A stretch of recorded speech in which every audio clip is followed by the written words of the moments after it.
now, President Trump could meet face-to-face with Vladimir Putin as soon as next week as the White House pushes for a ceasefire in Ukraine. A U.S. official says the meeting's still in the works with no time or place officially set. But the president is also open to including Ukrainian President Vladimir Zelensky. Now, if it happens, it would be the first time Trump and Putin have met since he returned to office. Major moment in the three-year war. Right now, we're joined by U.S. Marine Corps and Army National Guard veteran John Byrnes. John, good to see you. Thanks for joining us. Thanks for having me on, Helen. What could this meeting mean? What could potentially come out of it, again, if it does actually happen?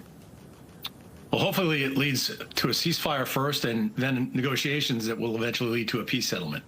And we know the president has said he's been in touch with European allies. What role might they play here? We know Britain has already said if there is a meeting with Putin, Trump, and Zelensky, they want to be there. They're fearful that Zelensky could potentially be bullied.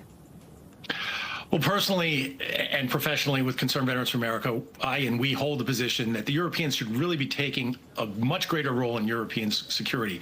If this means that we are helping negotiate a peace and then turning it over to them to help them, to let them secure the continent, that's the desired outcome.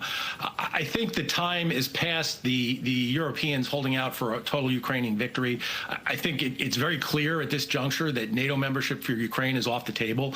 And in fact, the tide is turning in Ukraine, with public opinion in Ukraine turning against this war. And I think, bringing Zelensky to the table, he's going to come with that knowledge in hand.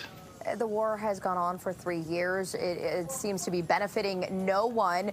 This meeting could be very consequential between Trump and Putin. It absolutely could.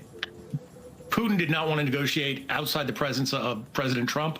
I think it makes sense from his perspective. Putin is obviously the bad actor here, but Western NATO nations on the doorstep of Russia is going to be a concern for any Russian leadership. Historically, the West has been a big threat. They've been invaded twice in the last 225 years from that direction, and they've always resisted strong nations and strong alliances on that doorstep. Have we have any details on how Ukraine and President Zelensky are responding to the possibility? No details, but I do know, as I said, that public opinion has really changed. A recent Gallup poll shows that it's almost reversed from wanting to keep fighting, 75% or so back in 2022, down to 22% now, and completely reversed the other way.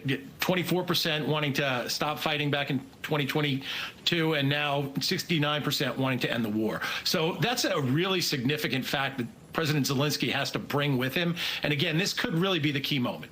Yeah, we'll see what happens. Wait and see if the meeting happens and exactly what comes out of it. John Byrnes, thank you so much for joining us. Thanks for having me on again.